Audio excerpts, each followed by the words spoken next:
Because she was texting you about that trip. Let me see.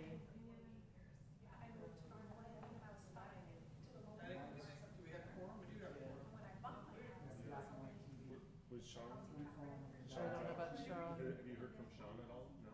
Yeah, Tara's not. She's in. She's in Europe. Yeah. Yeah. Okay. Likely story.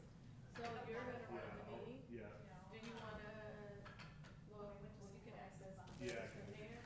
Yep, and then Okay. So Scott, it's I was public gonna. comment for 3 minutes. This is the switch for their mics to Okay. be, or you could just leave it on now. Okay. When you get to agenda confirmation, I'm gonna request that we move the bike path thing up because we've got residents. Okay. But it's an official thing where you ask about agenda changes. Stand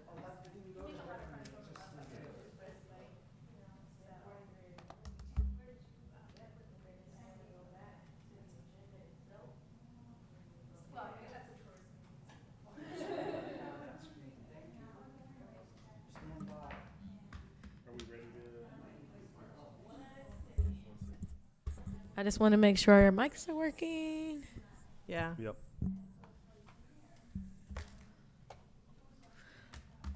Okay, I'm ready. Ready? Call to order at 6:36 p.m. Let's do the Pledge of Allegiance.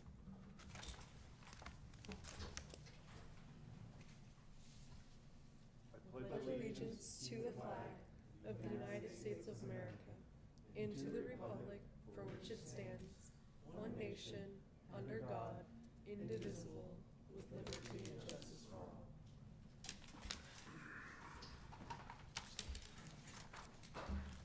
Thank you. Can we get a roll call? Commissioner Barry Christian. Here. Commissioner Sean Hughes is absent. Nance Matson. Here. Youth Commissioner Allison Benzick. Here. Vice Chair Scott Ortiz. Present. And Chair Tara McClinton Horner is absent.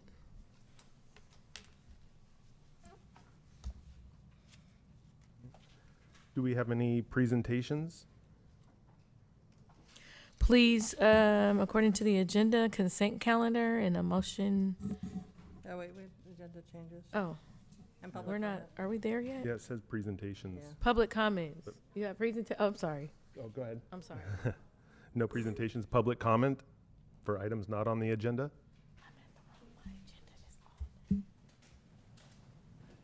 This is embarrassing. Good evening, Commissioners. This is Kara Werner with the Napa County Bicycle Coalition, and welcome to the very first day of Bike Month.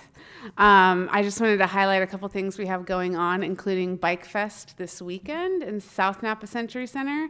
Going to be a very good time. We're going to have a protected bike lane demonstration, which is a project of a partnership with the City of Napa. And we are going to be unveiling a silly bike game that we're calling Tube the Mare, where Mayor Leon Garcia is going to be essentially the human peg in our big game of ring toss with bike tubes, because he's a good sport. So it's our version of a dunk tank, but no water involved. So we're gonna have a really good time. We hope you can join us. We are also, I'm very excited to announce, we're gonna have a joint community and school Energizer station on Bike to Work and School Day on May 16th. So it's gonna be out in front of Napa Junction. And oh my goodness. I'm really at the end of my Bike Fest is Sunday, I said, so I have been working all the time. Oh my goodness, I am Mark, Council Member Mark Joseph. Thank you. This is how faded I am right now. He's going to be staffing it for the city, which is wonderful. And then some folks, parent volunteers, will be out there for Napa Junction. So if you're riding your bike, come on by that morning, and then. We believe we're still having a family biking workshop here on the weekend. I think it's the 14th, maybe. It's a Saturday. And that's going to be in conjunction with American Canyon Bike Shop. More information on that on our website. But it's a great chance for youth and families to learn to bike together well and with traffic and safely. And I think that's all I can think of for now. Happy Bike Month.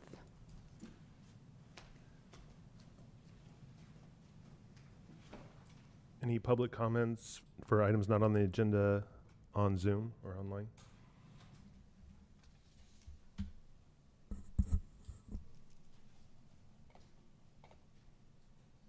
Recording in progress. If anyone wishes to speak, please raise your hand. There are no public comments. All right, thank you.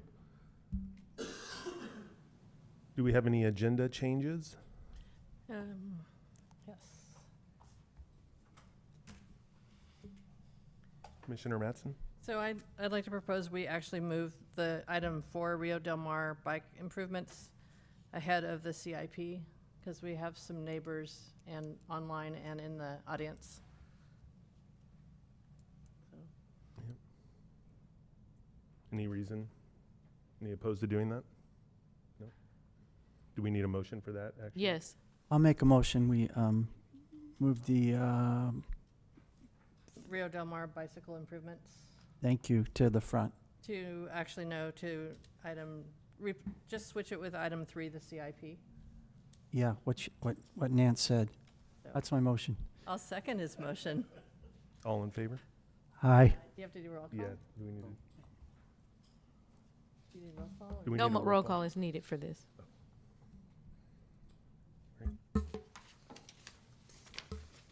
On the consent calendar, we have approval for the minutes of April 3rd. Any changes? Yeah, actually, sorry.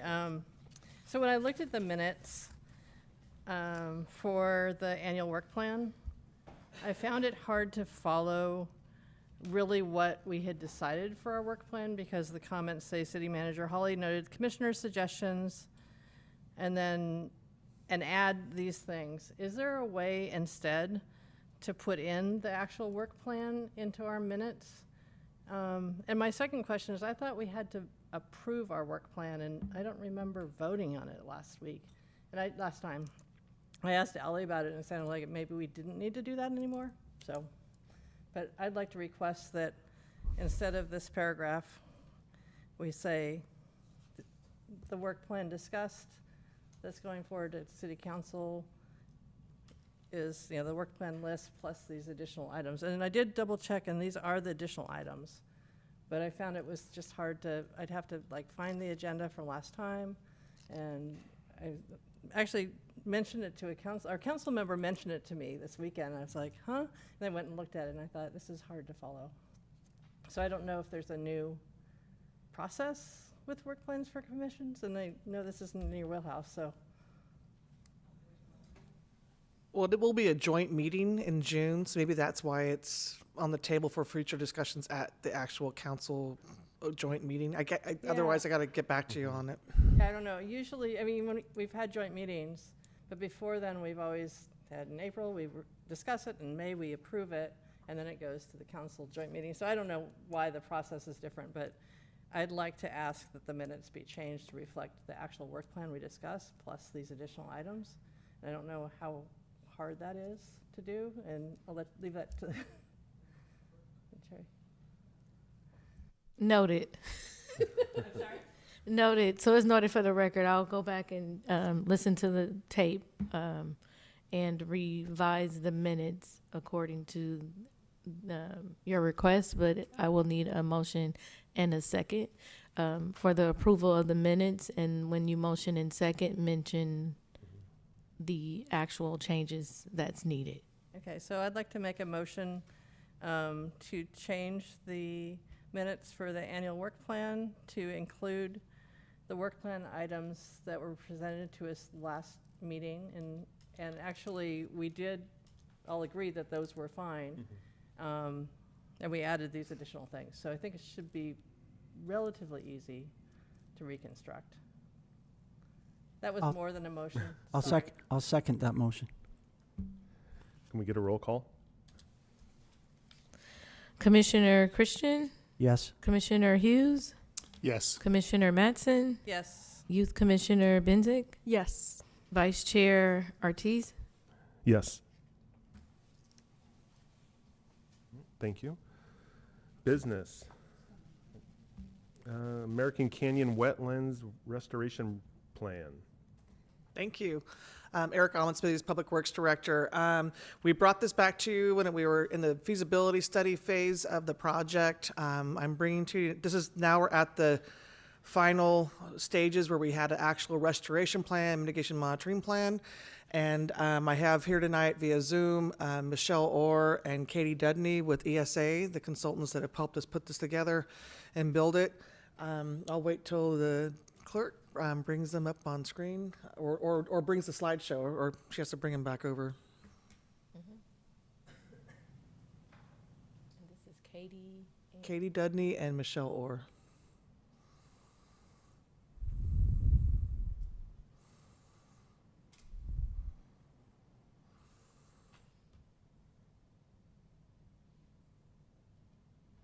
Waiting for the transition. Hello, Erica. This is Katie Dudney. I'm off mute. Great, you are. Did you want to share the screen, or do you want me to run it from here? It seems like you have it up, so go ahead. All right. Well, do you want to take it from here? Sure. Yeah, that's fine. I thank you for having us back. As it was stated, we were here about 6 months ago, so we're happy to present this final plan. I know you've heard this before, so we will go through the background information relatively quickly, but did want to show you where we ended up and focus on the changes that have been made and the new content in the document. Next slide.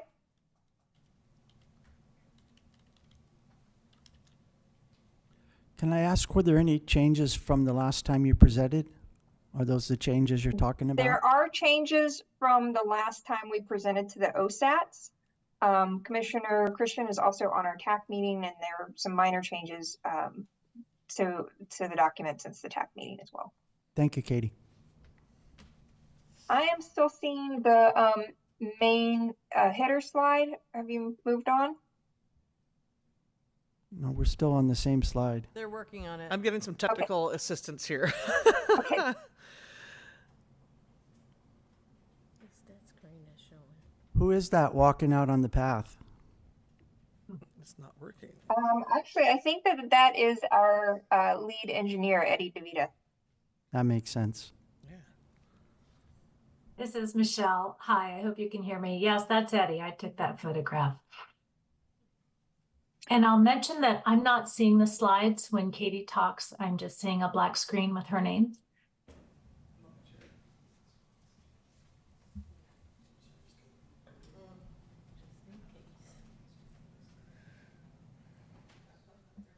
Hey, Sean. How are you?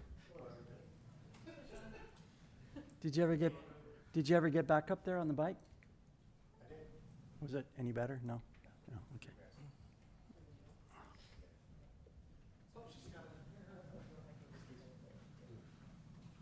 Chair, will we have Which one is we have an opportunity for us to make general comments as commissioners? Can we do that? Just switch it out? It's not really on the agenda. Got the power. I just want to comment on my observations on the trail of things I noticed. And that's not really part of the agenda that I know, but I would like to at some point. Advance it forward and backwards with the. Yep. John reminded me when I saw him. But you need to, oh, there we go. Great. But it's showing the whole thing now. With just mine. Is it the little one in the box? Oh, there we go. Great. Hi, Katie. Are you able to see the screen? We can now. Yes, it's on the agenda slide. Is that where you want it, or the next slide? Yep. Nope, that's good. Yeah, we'll give a quick introduction and go over the plan and talk about next steps. Go ahead and click next.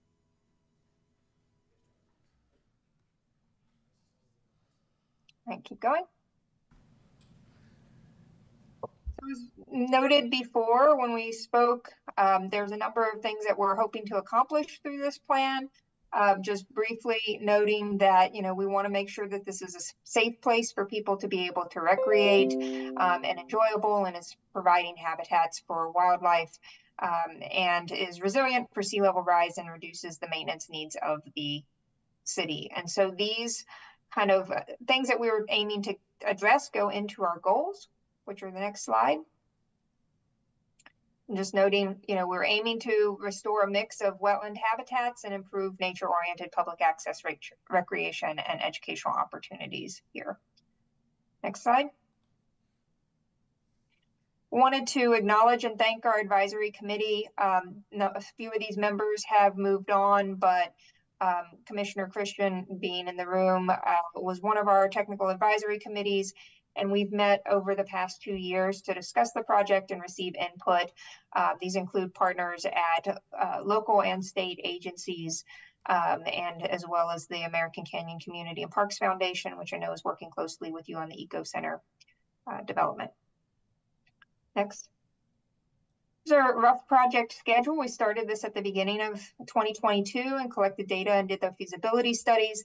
We were with you in November to discuss those feasibility studies in the draft plan, and we're here today presenting the final with the anticipation that this will go to City Council and later this month for approval or adoption. Next. Next slide. So one of the things that we've had since the last time we met in November, we had met with the Bay Restoration Regulatory Integration Team. This is the team that would permit the project as it gets moving and implemented, and they had provided us some verbal comments. Since we last met, they also provided written comments. Just a summary of those comments, they did include information about the permitting process and how this project could advance with them. They provided some additional requests about the kayak launch size, design, and materials. So we've made some revisions to the kayak launch in response to that. They really wanted us to focus on reducing the fill in the wetlands. So we were looking at the trail elevations and which trails would be enhanced in order to try to reduce impacts where possible. And also areas where we could maximize habitat restoration and making sure that any work that was done as part of an initial phase would be compatible with future potential opportunities to do habitat enhancements if future phases of the project wanted to move forward. They also identified some key biological resources to consider, particularly some fish species that we've added into our list of species that could potentially occur and that would need to be discussed in the permitting process. And they suggested a higher use of sea level rise estimate for the Bay Trail spine. And so as a result of that, we had a follow-up meeting with BCDC to discuss some of their specific feedback on the accessibility of the kayak launch and the trails. Next. So then, we met with the OSATS meeting on November 4th. A few of the comments that came out of that meeting was a consideration to raise the trail on the north side of the North Slough. Because of the amount of public access that this site gets, we did keep that in the design that moved forward. We wanted to make sure that that portion, which is called the Bay Trail spine, remained resilient to sea level rise into the future.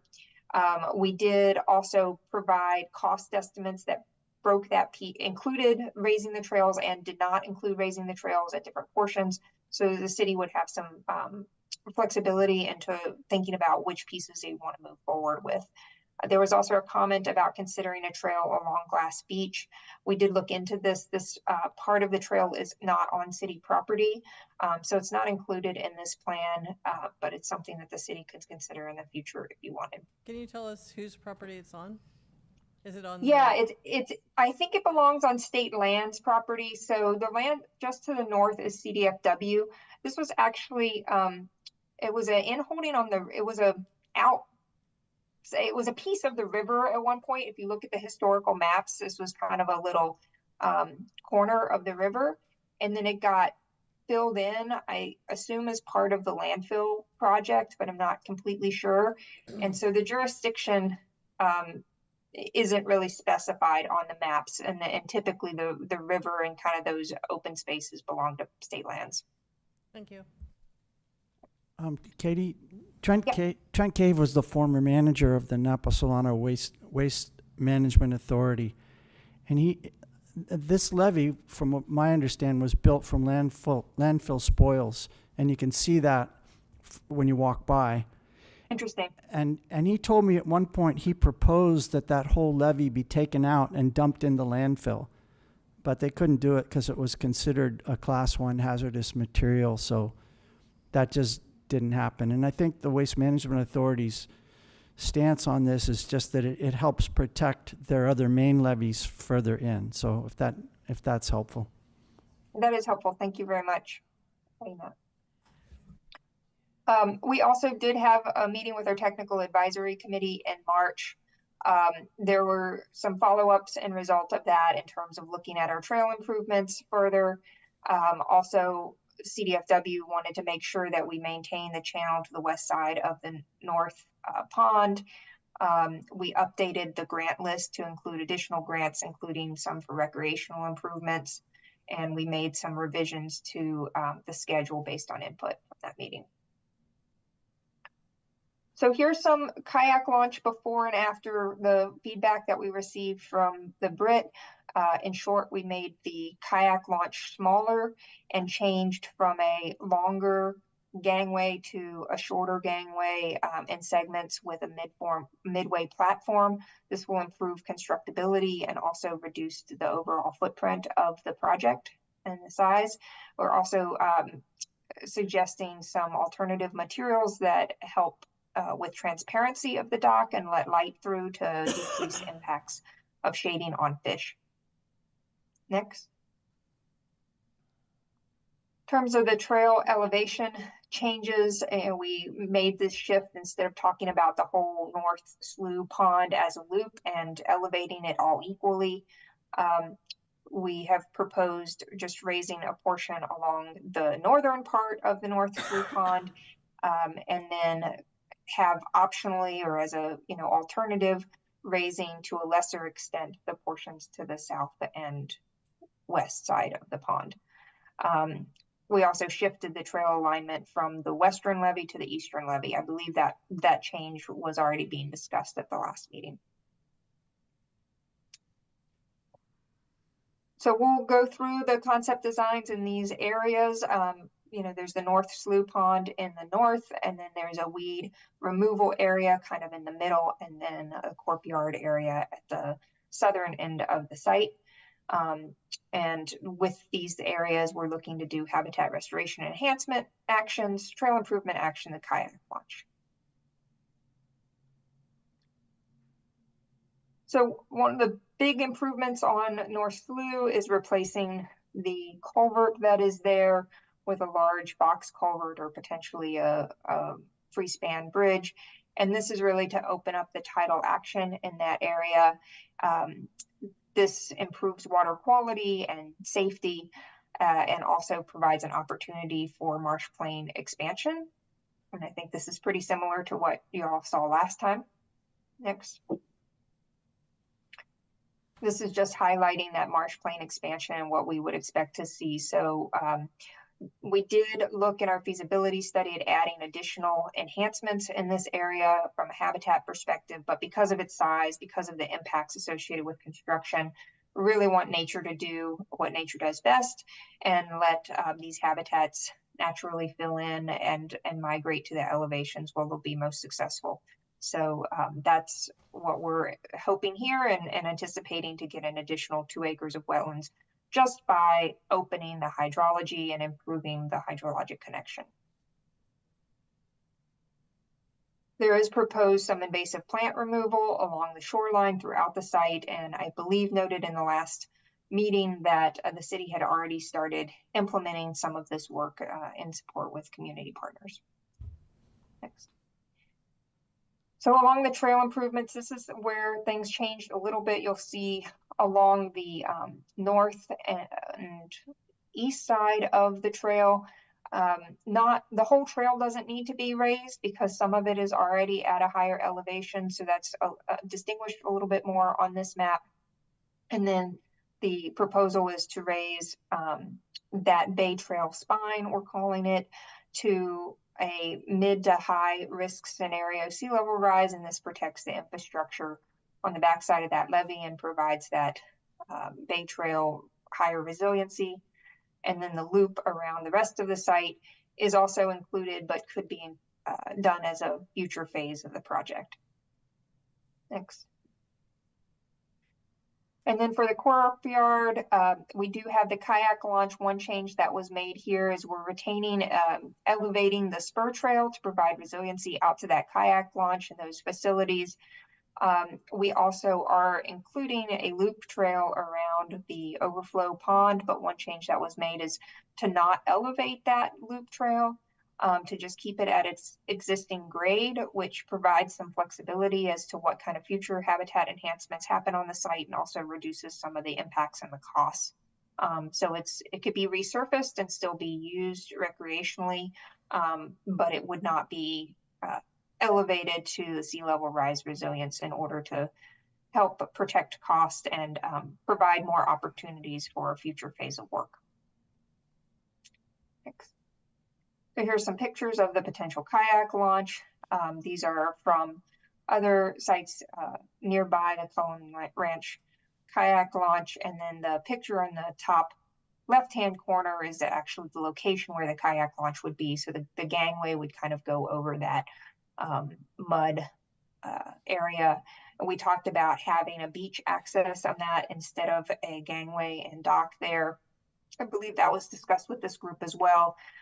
But in conversations with CDFW about other launches in the region, it's just a maintenance issue to maintain a dock in an area or a beach access in an area with this much mud and tidal inundation.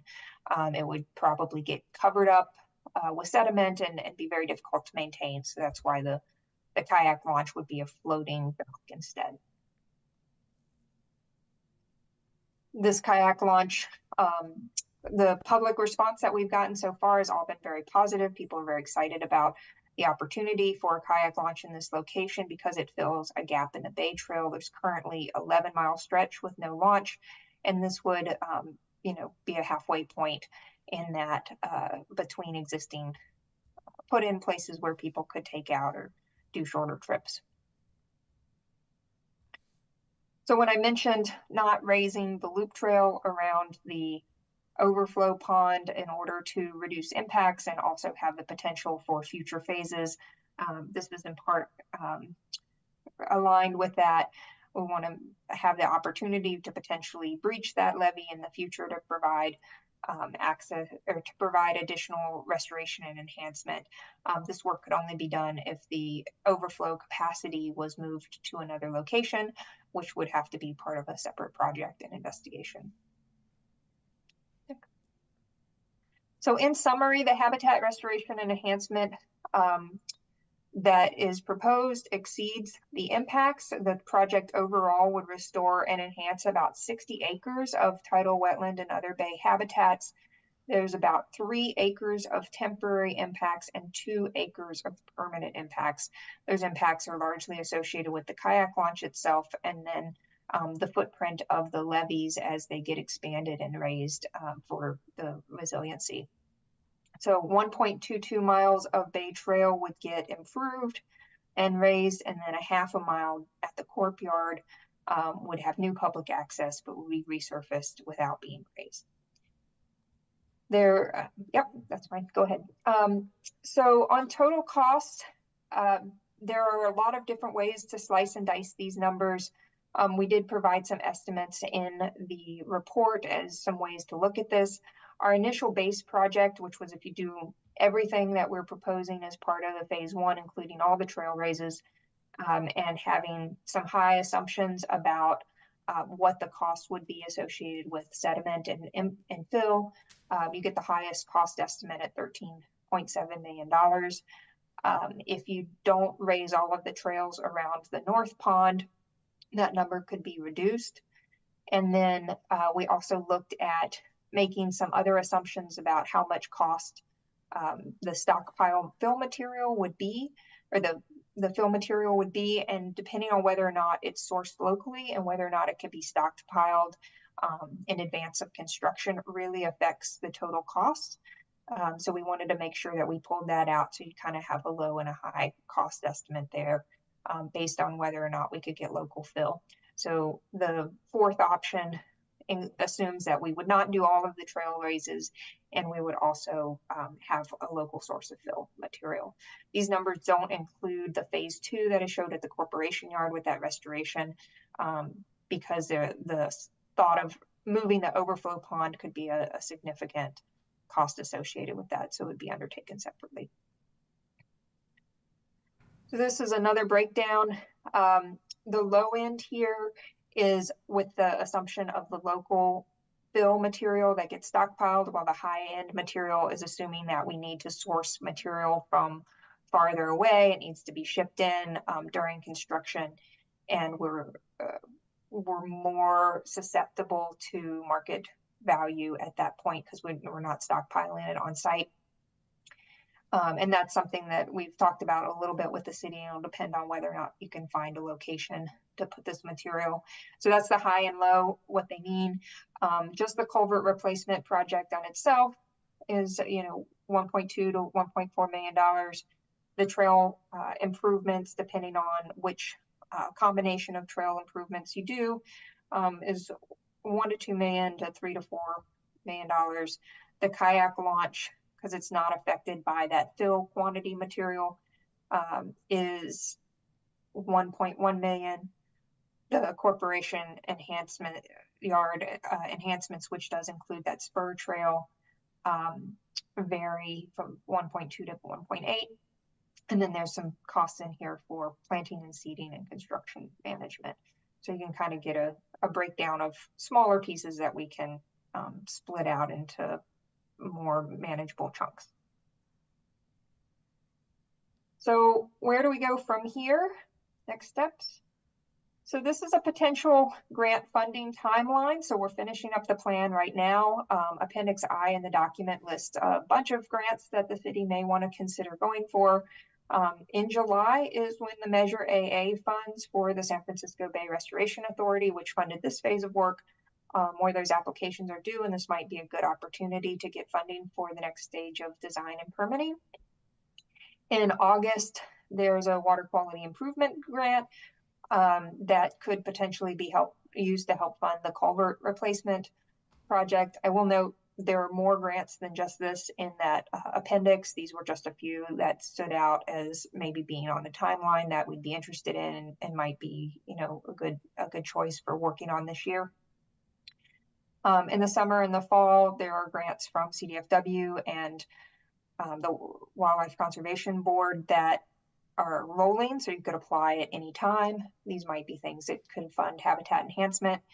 And then did note that in February, well, it's a rolling application, but they're looking at the applications in February. I think is the Division of Boating and Waterways has a motorized and non-motorized boat facility launch construction grant that ranges from $1 to $5 million, and that might be a good one to look at for the kayak launch construction.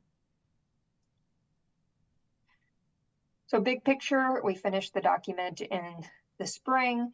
The city could consider applying for grants for the summer and the winter.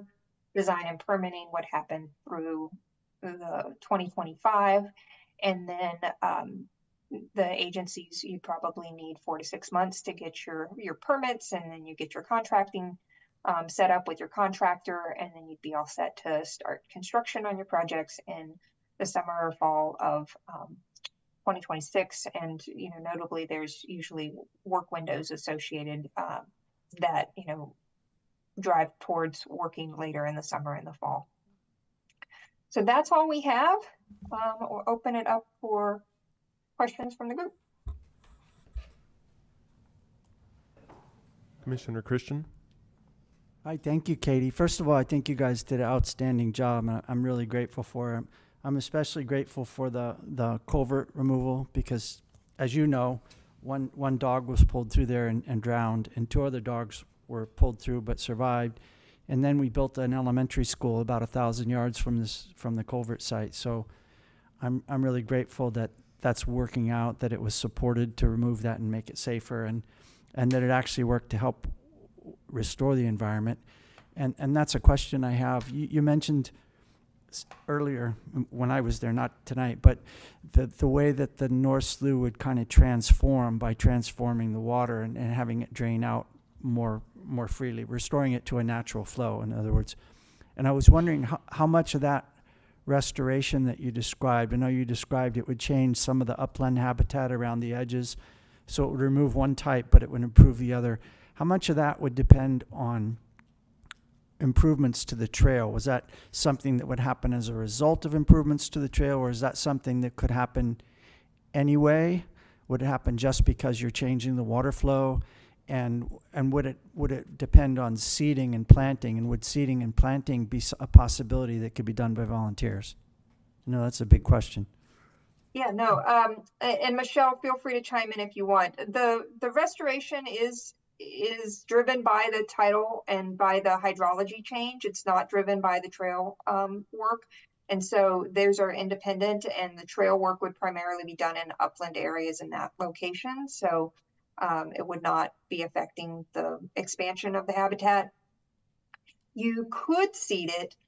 In really dynamic systems like this, they tend to reseed and revegetate very quickly, naturally, because the hydrology is bringing in a seed source on a regular basis.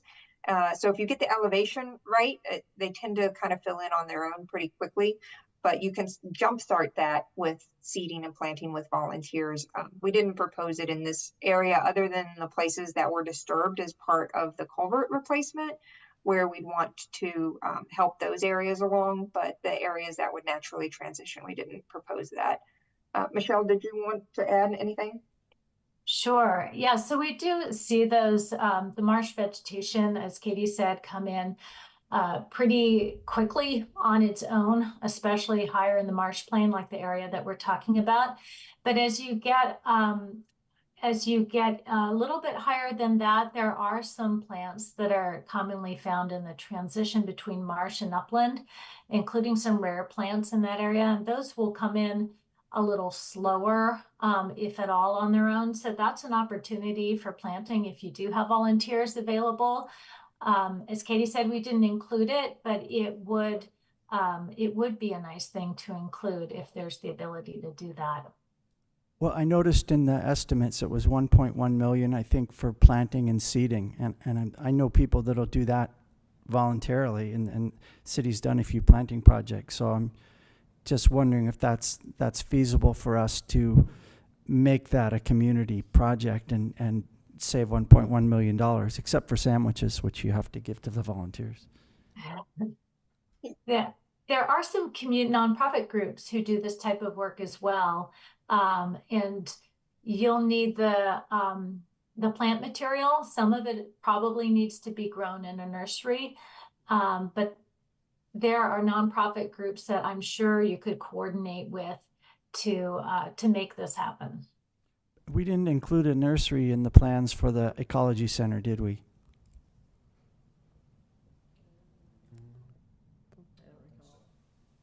We could probably throw something up though, right? Greenhouse.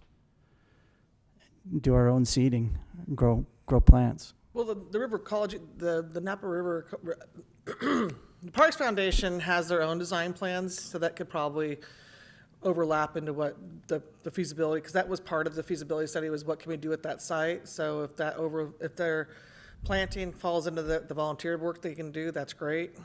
But Yeah. Is that your question? Well, yeah, a greenhouse never came up, but just now that you say some of this would have to be grown in greenhouses, it got me thinking, okay, I got to talk to Janelle. That would be a Janelle question, not a city question. Cool, thanks. And the groups I'm thinking of are Point Blue has a program called Straw that does this type of work. Save the Bay has done a lot of this type of work. So you may not need a greenhouse, but they would know more about what you would need. Terrific. Thanks again. I'm also excited about the kayak launch. So the culvert and the kayak launch, really great stuff. And I think you guys did a wonderful job, so thank you very much. Commissioner Mattson? Thank you. This is great, and I'm assuming we'll get a copy of these slides. They're really wonderful. I know I think we talked about before, we're kind of abandoning that outer trail along where the raised trail is going to be. for the Bay Trail. I'm concerned about losing that loop that goes from Glass Beach back to where you meet up with the Bay Trail. And I think that's outside of this project scope. Am I right? You mean with the current erosions going on? Yeah, that over time, that it seems like if the outer levee is gonna, go away because of rising bay levels, then would that? Are you speaking to the blue line right there on the screen? I'm speaking to, no, not the blue line. Just Glass Beach? If you're at Glass Beach and then you're going north and you're turning right? That's Fish and Wildlife. So they did lose their flap gate this winter.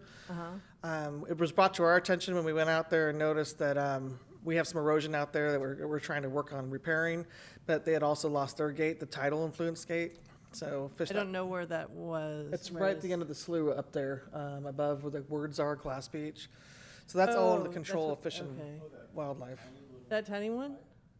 It's not It's tiny. between the two levees, right? It's between the two levees. That's And why that's you've why seen it there's so more water going between the two levees? because they haven't gotten out there to replace it. Okay, so do we think we're gonna lose that outer levee there? I would encourage help. The city has made our concerns known, so I encourage members of the public or commission to make their comments known to Fish and Wildlife. Yeah, because I wouldn't want to lose a loop trail that would be there. I mean, we would still need to have a bridge to get over to the Bay Trail inner levee if we're going to lose the outer levee. But And maybe Okay. there have been, but people are probably confused on who owns what, but that section is definitely state. yeah, Fish and Game, right? Mm-hmm. Okay, so you need us to be citizen advocates? to- Yes, that always helps us. They always hear from the city, but it'd be helpful to hear from residents in the community. So would it be helpful if we had a motion related to that? I'm not making that I recommendation. don't know. I mean, anyway, I'm just concerned that, over time, we might lose it. Katie and Rochelle, do you guys have any ideas on that? Uh-oh, got quiet. I was ready for Michelle to answer it. Michelle, did you want to take that one or you want me to?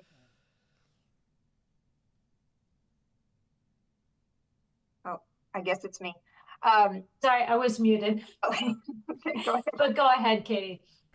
Well, I was just going to say, my understanding is, CDFW also acknowledges that this area is a recreational trail that is highly used. And during our TAC meeting, they expressed a desire and an interest to make sure that the improvements that the city did not negatively impact their ability to maintain that culvert area or the trail. So I took that to mean that they were planning to keep those functional, but I don't know that they have a specific plan for that. At the last meeting, what was it, Laura Thompson, or what was her name for Fish and Yeah, Game? Lorraine Thompson, yeah. She said, yeah, that gate is not functional and we need to get in and replace it.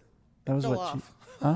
It fell off in Yeah. one of the big storms. That's what she said. So there used to be one on the southern end of the landfill too. I don't know if that was taken out when they breached that levee or not, but I doubt it's still there. There's no use for it, but So we need to advocate to them to keep that levee intact and higher? Well, it's just get things repaired. Like that's just one item, right? That So needs if to be they repaired. repair that, that takes care of water flowing in, but it doesn't take care of sea level rise, right? No. So that's a whole nother thing we need to advocate for. Yes. Okay. Got it. Thanks. Additional questions? Yep. Commissioner Hughes, go for it. Do you want me to hit my button first? You mentioned this is going to be done in phases. How many phases are there, and what would the first one be? It all depends on the funding and the pot of money that we can go after to get. Gotcha. Okay, you don't know what the first phase would be, though, right? My two top, if it was me to decide, I would go after the culvert grant for slough as well as the kayak launch. This kayak launch would be, you know, it ties into the the ecology center improvements. It'd be nice to have that done either concurrently or, and the city is working with Janelle Selleck with the Parks Foundation on what grants do we go out and what could help with the ecology center. But the San Francisco Restoration Authority, you may not, I didn't remind you of that they helped, they walked the site with us to go over the grant, how we're doing with this project, and they went to the Ecology Center Courtyard, said, wow, how can we help you with public outreach and getting some of the preliminary work done? And they gave us a grant. Who does that? Not many grant agencies say, I have more money, I want to help you with this project getting off the ground, keep the momentum going. So they keep asking, what, you know, are you ready yet? And so we got to get this adoption through before we can start going after the actual implementation dollars. And I do want to say, I'm really excited for the kayak launch, and looking at the slides, even more excited now. And I feel like that's something that's tangible for the public. Mm-hmm. They're going to see that and kind of know where the money's going. Cool, that's all I got. I will add, Erica, can I add something? Sure. I was just going to note that the kayak launch in itself of just raising the spur trail and putting the kayak launch would be a net impact. And so there are habitat enhancements improved in the proposed in the corporation yard. And then the culvert replacement also would have habitat enhancement benefits. So you might want to couple doing those or permitting those together, either the corporation enhancements or the kayak launch plus the culvert replacement, so that you can help offset the impacts of the kayak launch with habitat improvements and facilitate your permitting processes. And that's the other juggling that she just brought up that I didn't mention. That they talked about the net permanent impacts was 2 acres, the temporary impact was 3 acres. Do I have that wrong? But the overall net improvements is 60-acre restoration. So if we're going to go after like my idea was that we could do a programmatic master plan that we'd get the state to buy off on the Army Corps, that the net impact for improvements is 60 acres, right, of wetland restoration, and you kind of have a bank, you don't use the word bank, but reserves for the offset of impacts as you implement projects. It's always a fine dance. That's why, thank you, Katie, for bringing that up. Erica, if we are planning on using volunteers to do some planting and seeding, can we get started now with that, so that when we do apply for the grant, we can say, look, we've already done this portion of it and we're planning to do this, and so get a head start rather than waiting, and if that would help us get the kayak launch sooner. We would need to have a design plan in place of what that landscaping looks like. Just going out and planting doesn't quite get you there. You need to actually have kind of the master plan, like the ecology center, because some of the impacts are there on site. And it's not enough, this feasibility study is not quite enough for that. We'd have to go specifically on, I see Scott shaking his head, and he knows this stuff real well. Correct. And you also got to get, again, to buy off that you're mitigating your impacts before you're starting to implement your construction. So you have to go hand in hand with these agencies as you're permitting to make sure they're on board with your mitigation efforts. Yeah, that's why I was thinking maybe we could get a jump start by, just start planting stuff. They'll just say thank you. You still have to do this. I appreciate too, but then you're like bummed out when they say, oh, nope, that doesn't count. Yeah, thanks for the great presentation. And Barry, yeah, the nursery, I've been with a number of organizations that have run nurseries, and they can, depending on the number of plants, it can be a big operation, more than just putting a greenhouse in. We have grown as many as 10,000 plants with 100 different species, and depending on what is here or what would be required from like local ecotypes and things like that, is that part of the plan or not? It would be another question that I would have, or would we be just bringing in, or a mixture of local ecotypes and potential just seeds or plants that are purchased elsewhere? Well, and Katie did touch on it, that knowing this was prior wetlands, I personally have experienced this with restoring wetlands on family property in Carneros, is that they know the seeds are still there. The seed bank is still there or adjacent. It's going to propagate on its own. They want you to enhance it with seeding at first when you're creating a wetland or restoring a wetland, but then they're expecting it to take off because it was already historically there. And also on the funding, the construction is said maybe, you know, if there's things go well to start in 2026, but what do you see, or do you even see, what would that timeline for like a full project be at that point? Resources. Could that timeline be met? I believe it could, but it's resources, getting the funding awarded, how fast. I mean, we've already had grants are being told that, you know, the outlay of state funding, for example, some are being hindered right now. But I think with special bonds like Measure A, the state can't use that to balance their budget. I don't want to talk out of turn on that kind of stuff, but that's the kind of things we have to shuffle, that you get excited, you can have this funding in hand, but it can be put on hold to to balance other budgets at the state or even federal level sometimes, but usually at the state level. And that's the kind of funding we're looking at, except for the EPA grant, which is a federal grant.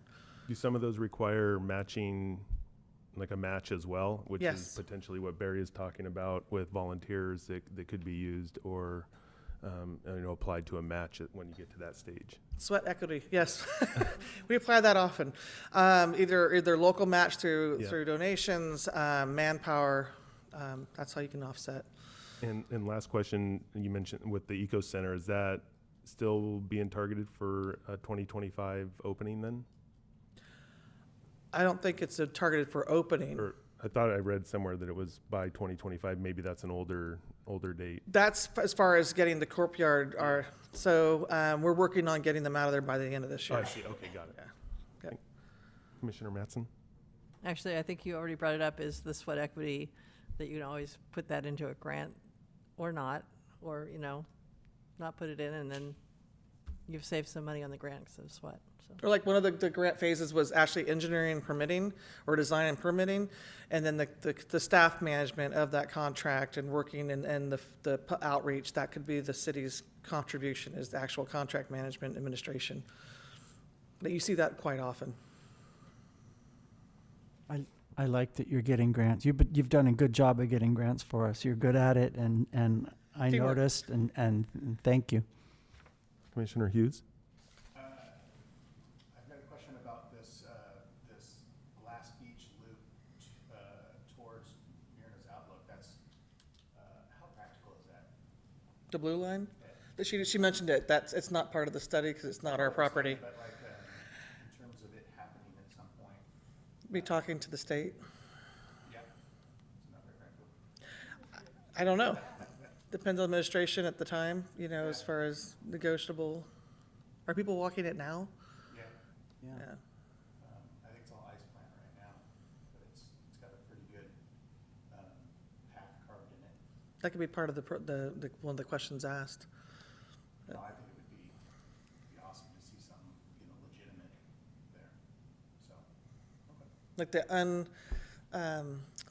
I can't remember the word of it, for the trails that you see that are open. Social trails. Social trails, yeah. Sometimes they're not allowed, but if there's no sign saying not, then Cool, thank you. you're welcome. Anything else? Oh, we got Other public comment. questions? We good for opening it up for public comment on this agenda item? If anyone wishes to speak that is on Zoom, please raise your hand. We have 2 hands raised. All right. Great. Hi, Hugh Marquise. Hi, my name is Hugh Marquez. How are you doing, committee members? Hey, you. My question is when they improve the trail, is it, what kind of material will they be using? Will it be the same type of material as the present trail is? Or are they planning on improving or modifying the trail material when they do these improvements? Yeah, I can answer that. What we currently have budgeted is to improve the trail with crushed granite. The trails vary in material currently. And so crushed granite is considered high quality for recreational purposes. So that's what's currently proposed. So the reason I ask is because as we walk the trail, if you do walk the trail, you do see there's a lot of damaged areas. Is that going to be until the whole trail that is out there, plus the center, the eco center, so it would all be crushed granite at that point? The areas that would be improved, so whatever gets funded to do the loop around the North Slough and then the overflow pond and the spur out to the kayak launch. Okay, thank you.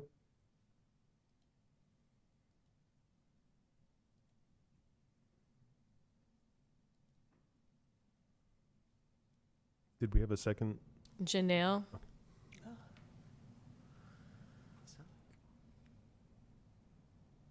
Hi, Janelle. Hi, everyone. Janelle Selleck with the Executive Director of the Parks Foundation. I just wanted to jump on and thank ESA and thank the city. I was on the Christian, and I think really enjoyed being part of the process. And we're, of course, we're just really committed to the project alongside the city. So I think, Barry, you asked about the nursery idea. We've explored that. We're actually in design development with team right now. We have explored the idea, but I'm not quite sure we have the amount of space that would be required for a full nursery, native plant nursery. We do have actual garden beds in our plan, but they might be used for more community teaching purposes. But still, we're kind of talking with our folks about, is there a small section that we could use even just for educational purposes? As far as time goes, no, if all goes well, we're hoping to move into the site early next year after the city vacates the site, and just move forward with hopeful groundbreaking by the end of 2025, early 2026. Okay. Thank you. Any other comments? No comments. Great. Thanks, everyone. We'll move to Rio Del Mar bicycle improvements. All right, let me get the other PowerPoint up. How did you do that before?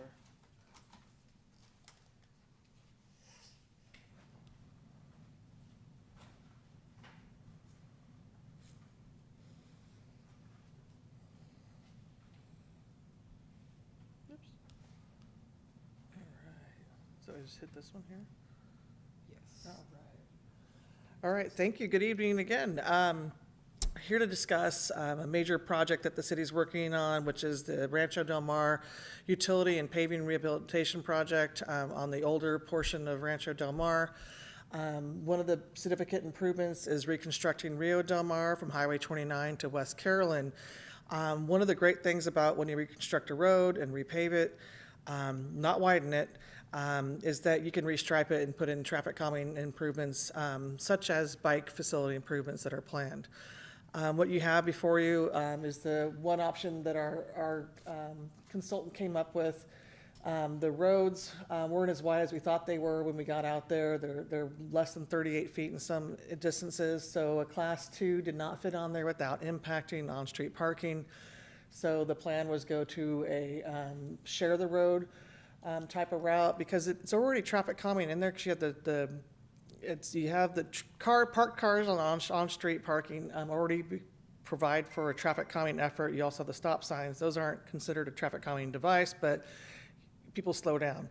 Then you have the curvature after Casier and the second portion of Los Altos West that you go up the hill, and that's another thing that calms down traffic driving speeds. So this is what our consultant came up with. The option that we provided when we talked to the Bicycle Coalition, because we know the general plan or the Napa Bicycle Plan of 2019 recommended a Class 2 bike lane in that corridor, but that's a 10,000-foot aerial view looking at street maps and not getting on the boots in the ground, actually measuring all the street widths to see what's the best fit for a neighborhood. But they said they actually drove different couple of weekdays and nights, as well as a weekend day, to see the number of cars parked out there, and thought, we could probably get by with removing parking on one side of the street. So we wanted to bring it to the public, bring it to the residents that actually live on that road and use the parking. or don't use the parking, as well as bring it to a public meeting forum for folks to have feedback on it before we move forward. We're at 75% plans now, or we'll have those here in another week or two from the consultants. So this is the perfect timing to bring it to OSATs for your input and feedback on whether we should go the Class 2 route, remove parking on street, and or go with the Class 3, share the road. Because beyond West Carolyn, it gets even narrower. And if you've been through that dense portion of the neighborhood out to wetlands, that's a parking lot on either side of the street. There's hardly any open on-street parking. It's very dense compared to the West Carolyn east towards Highway 29. So Bike Coalition was concurrent on that it would be more of an impact to the residential neighborhoods to remove parking, because you'd have to remove probably both sides of the parking on that section of street, because gets down to 36 feet through that segment. So there is an ample right-of-way. When the county built the subdivision, it was a 60-foot right-of-way, but if you look at that out, that means that there's like 15 feet on either side of the street that's not widened, and that's people's front yards, their driveways. So the city is not interested in widening the street. We don't have funding to do a $40 million project of widening Rio Del Mar. It doesn't seem necessary, the amount of traffic that goes along Rio Del Mar from 29 to the wetlands. So I have a video that the Napa Bike Coalition share if you'd be interested in watching it. And this is, I think, a Sunday 2 weekends ago.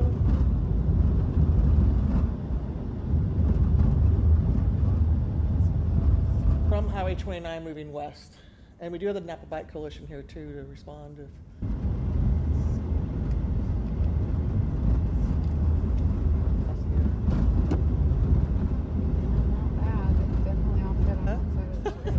No, it's not a high-speed chase.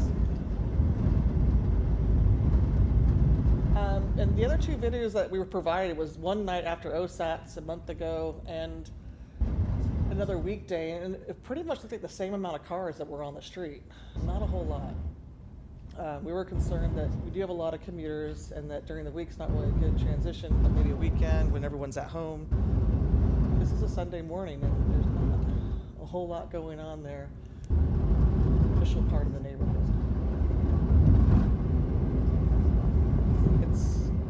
I think they went all the way down to Wetlands Edge with this video. I think this is where the project stops, Carolyn.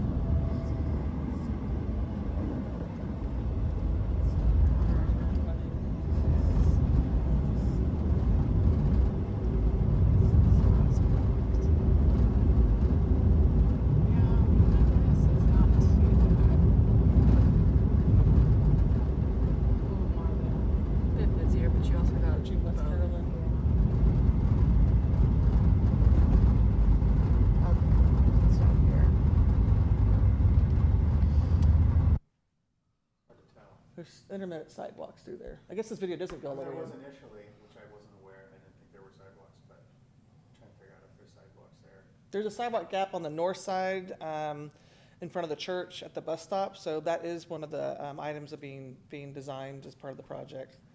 A short sidewalk. There's sidewalks on both sides all the way along, except for those gaps where there's Stop. well, the bus stop, and I think there's a vacant lot along there that hasn't been developed yet. So those would be a condition of development once that does get developed. Correct. So eventually there would be sidewalks both sides all the way.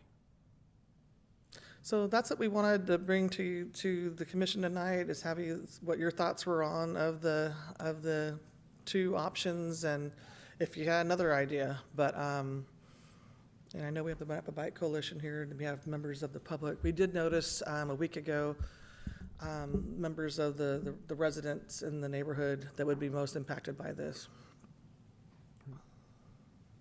Commissioner Christian.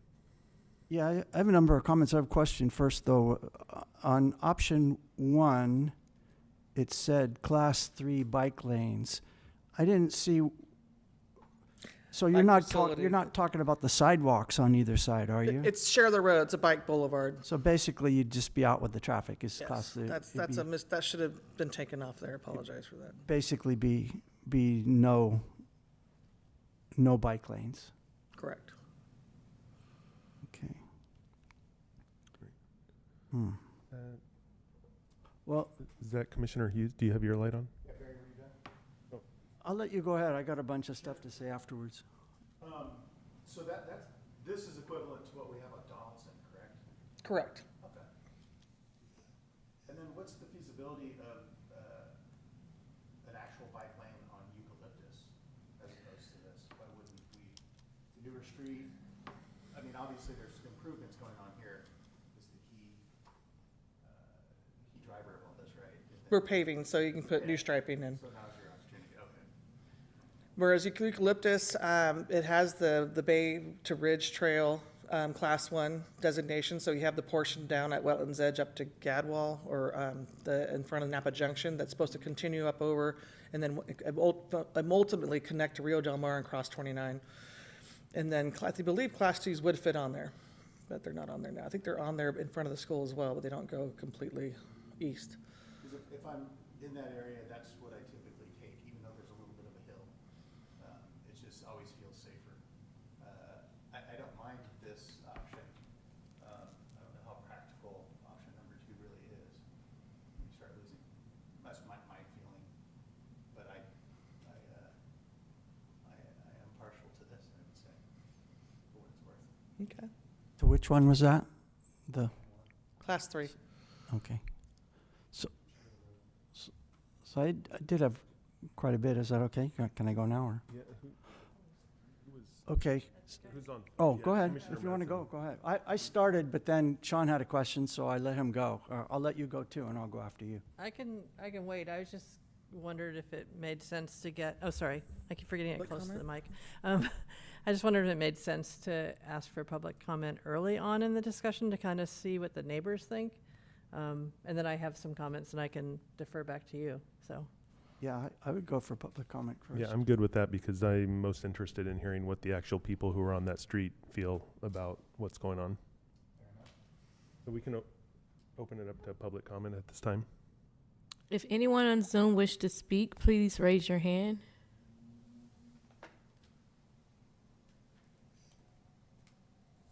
Hi, Mario. Good evening. I can go ahead now. Yes. Good evening.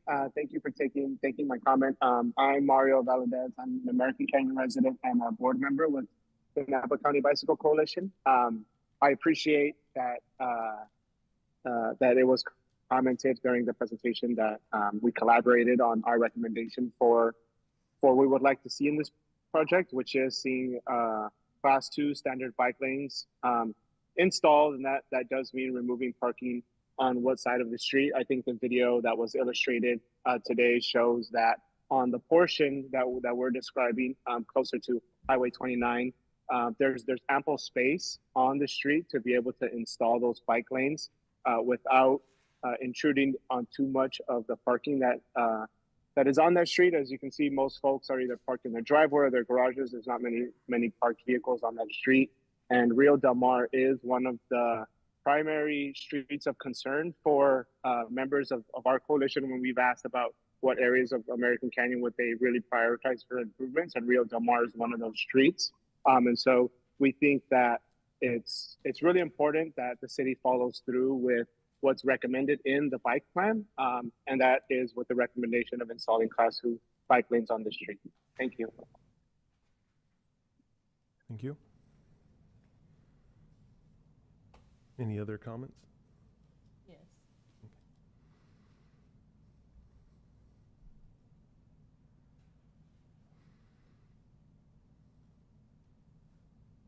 Hi, Michelle Morgan.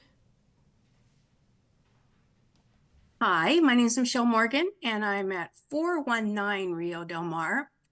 Some of my neighbors and I discussed that we are, I guess I wanted to clarify firstly, was it said that west of West Carolyn would not fit the double bike lanes, or they would stop at West Carolyn with the double bike lanes?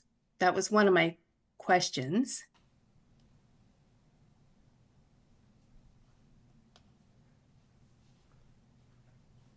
Yes, currently the 2019 bike plan shows a class 2 from Highway 29 to the wetlands. The road gets significantly narrower, or at least 2 feet narrower from West Carolyn towards wetlands. And there's more higher density residential parking throughout that stretch. Yes, that was the concern, because we have several on our block specifically, several multifamily,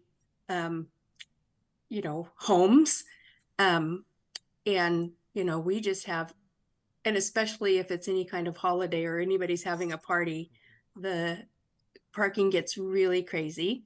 My vote is to, yes, keep it with shared bike lanes like I guess it would be the north end of Donaldson Way where they just finished. It's beautiful. But the signage, that's what's really important. We don't have a stop sign. I don't think we have a stop sign from West Carolyn up. I mean, a stop sign, pardon me, a speed limit sign. So, but if it's really good signage, I think it would work out really well to maintain the parking we have and just put the shared bike lanes in. So that was my comments. Thank you.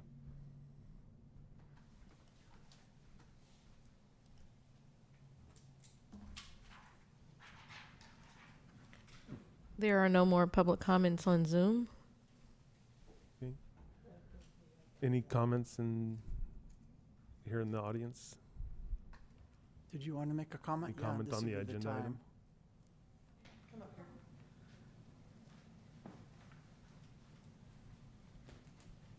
My name is Ruth Turco, and I live on Rio Del Mar. And I just recently retired, and I'm an avid gardener. And I noticed that we don't have that much bicycle activity. So I don't understand why we should have I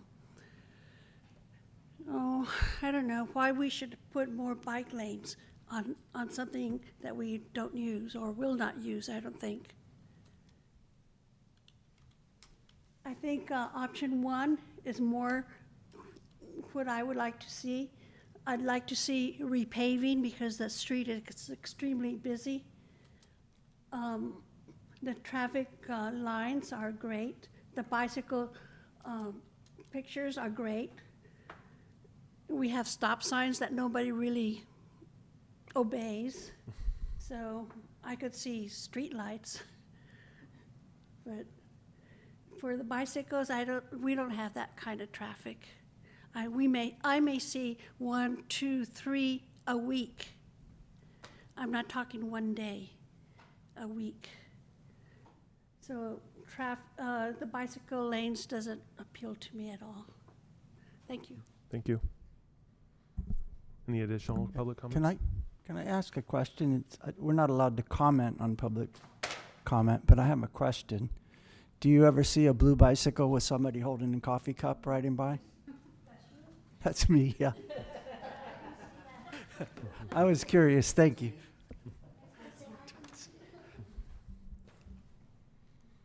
Hi again, Kara with the Bike Coalition, and thanks so much to Erica and the city for reaching out to us about this project and our input.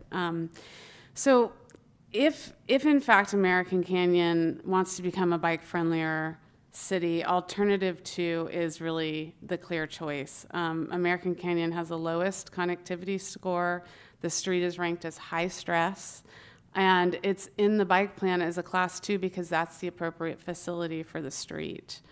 I imagine that you don't see a lot of bicycle traffic there because it's high stress. So you have to build it for them to come. They don't come and then you build it. You mentioned cars running stop signs a lot. That's not an environment that's conducive to sharing the road. And Commissioner Christian's right, sharrows are not really a bike lane. It's a misnomer. There's no evidence that they increase safety. If you want to increase safety for cyclists, bike lanes, traditional bike lanes will do that by 30%. I know that, most towns were built up in a really car-dominant atmosphere, and when there's new construction, we all cheer because it's easier to fit everyone's needs in and make the city multimodal. And I have sympathy for You know, folks who have lived there and have gotten used to it being a certain way. But we still think that this change is really reasonable. There was no time that we went through there where all of the cars on one side couldn't comfortably fit on the other side.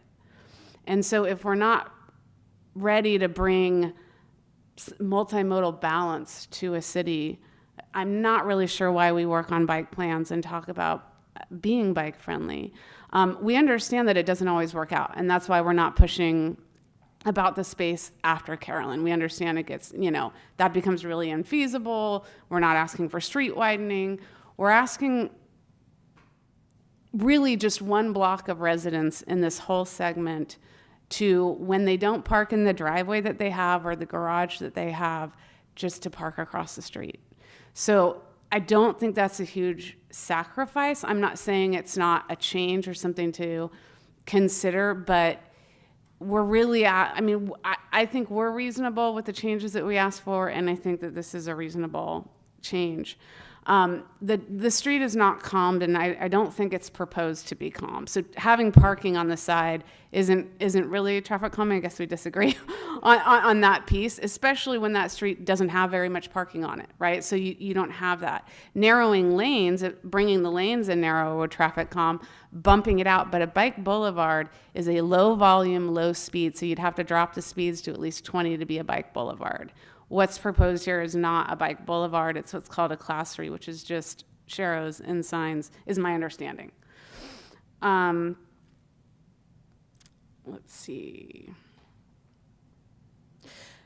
This is how towns become more multimodal. They do it in their repaving projects. This is the opportunity. Bigger projects happen if there's like a class 1 or a bridge or something like that, or an underpass. The intersection at Rio Del Mar and 29 is slated for improvements, which will probably mean more traffic. If you want folks to be able to ride to that shopping center, to ride around town, to have that kind of safety to feel that kind of safety in doing it, then a class 2 will bring us much closer to that. And given our climate emergency, getting more people on bikes is a really important thing to do, not to mention just the physical and mental health benefits of it.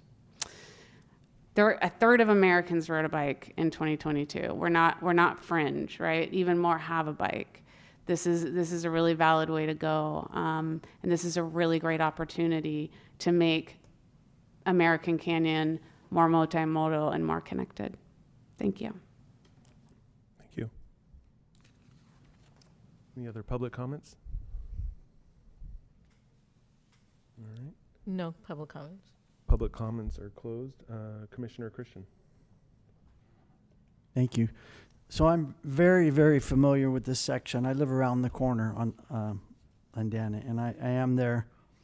I'm probably the one person in the American Canyon that rides their bicycle on this section the most. It's just a fact. And that's because of Le Paris, mostly. But when I looked at it today and I realized it has sidewalks, that was, for me, if I have sidewalks, I can go on the sidewalk if I'm stressed by the cars. I don't recall really riding on the sidewalk here ever. There's just, people are pretty good. They'll go way out around me. And when I come to a stop sign, they stop even though they can go, and they're waiting for me to go, and I have to kind of look away and put my foot down and ignore them for a while, and then finally there's a few crazy drivers out there, but I don't feel stressed. But I'm different because I'm in that percentage of bikers that'll ride anywhere pretty much. So I can't speak for everybody. This might be a little bit of a stretch, but years ago when I began working in the county jail in San Francisco, our trainers told us if an inmate asks you anything, the best answer initially is say no, because they understand that, they're used to that, they're in jail. You can go to your supervisor later on, ask, hey, is it okay to do this? And you can come back and you can always say yes. But once you say yes, it becomes 10 times harder to go back and take it away afterwards. Once you say yes to someone and to go back and take something away, it's just human nature. If you go camping and you put your food up in the trees and the bear is trying to get it, if they get your food, it's over. You're not going to take it back. It's just human nature. And this development, Rancho Del Mar, was built in 1955. So it's for 60 years, people that lived here have been able to park on both sides of the street. I'm a bicyclist. I'm on the ATAC committee. I'm on the board of the Vine Trail. I advocate for bike lanes on Highway 29. But for me, it has to feel necessary. And I know we're supposed to check with our neighbor. I asked the neighbor across the street what he thought. And the first two things he said, is it really necessary? Or is there that much bike traffic? And I understand the rationale that if you build it, they'll come, and they may not be there because you haven't built it. But the area that's served by this, there's only about 2 or 3 blocks out to the wetlands on this whole west side of 29. It's just not a huge area. There's not that many people out there. I haven't counted the number of houses. I was going to. But there's not a huge pool of people that are going to come up this way. If they're going longer term, if they're coming down from Vallejo, they'll either go Wetlands Edge Trail, they'll go Vine Trail over on the east side of the street coming up Broadway, or eventually they'll go downtown when we get our city to build sidewalks in the Highway 29. So I'm just not sure that there's going to be people that are going to come and use it. Right now, there's nobody out there riding bikes. The last time I saw Paul Shapiro, before he got killed coming home on 29 on his bicycle, we sat all day at right outside here on what's the street, Napa Junction, doing the bike to work day. We had one bicyclist come by the whole day. There was another one on 29. I got my bike and chased him and told him, hey, come back. We got goodies. And he goes, oh, I can't. I'm all day long. And that's been my experience. We used to do it over at the Gaia at the Doubletree. Marco gave us cookies to give out, and it was cool. Like, I remember the most we ever had was 5 or 6 people. So there's just not a lot of crowds using this. Now, I don't mind taking away the parking if there's a rationale, if there's a lot of traffic. But the second thing I learned when I worked in the jail was it helps me a lot if I have a reason or a rationale to give people. And I learned this the first time we had to do cell searches, and we were told, go get everybody out of their cells so we can go. And I told this very large human, belligerent guy, you have to come out of the cell. And he says, why? And I said, well, we were told, don't tell them why, because we're going to search and we don't want them to prepare and hide stuff, right? So I said, because I said so. So that was the first time I learned that never works. It just does not work. But I learned later, as I was more experienced and hopefully a little wiser, that when you can present a rationale to people, if you can say, well, this is why, you explain it to them. And I ended up taking a class in the Sheriff's Department on compliance. And one of the main things, you try to explain what the rationale is, and you try to show them how it's in their best interest to go along. It's a whole thing. But when you explain it, you can get like 60, 70% compliance if you just explain why it is, and people get that. But in this one, I can't say, well, that's because there's hundreds of bicycles coming through here, and they're swerving in the cars. There's just, you look out there and there's no bikes. So I don't have a way to tell these people what the rationale is, why we're going to take away parking that's been in front of their house for 60 years. And the fact that the sidewalks are there, to me, makes a big difference. We could clean those up. We could make them better. There's not a lot of pedestrians either. So I want people to be able to be safe. And the bike plan, I guess it does say class 2s, but I don't know if it knew that we were going to take away parking. So I'd be very curious to hear what the citizens say that live along. If they said, yeah, we're happy to donate our parking here on this side. I know they don't have a right to it, but they've been using it for all this time. So you're taking away something that somebody's been able to use, and that's hard to do. We were talking earlier about the grants for the kayak, and there's a Department of Boating and Waterways grant, and I remember hearing about that years ago, and I went and talked to the guy that ran the grant for the Boating and Waterways employee that ran that. And he said, how many users do you have? I said, well, we don't have any users right now. And he says, well, I've got grants for places on the Sacramento River where we've got 200 users a day. So that's what you're competing against.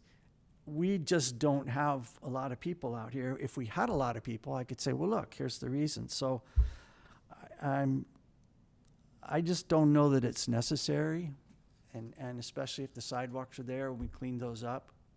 And I may get blamed at some point. This is the right time to do it if we're going to do it. And later on, when maybe we do have a lot of people coming through, and we don't have those, it's Barry Christian's fault because, you know, he advocated against this. But I would like to see the number. I would like to get to that point and then say, okay, let's do something. I just don't see the necessity of inconvenience to people. And so I would really like to hear what the neighbors say. And I don't imagine they're not here tonight because they don't care, but maybe they just didn't know or didn't realize this was going on. So, okay, that's enough. Thanks, Barry. Commissioner Hughes?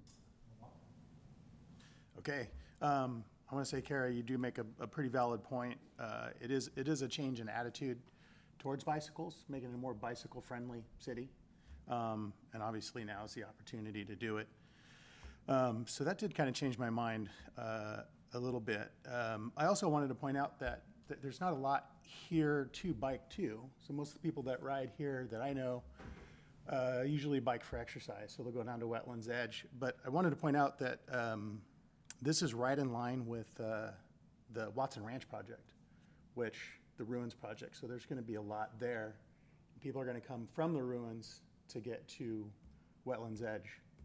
I noticed when I looked on my map.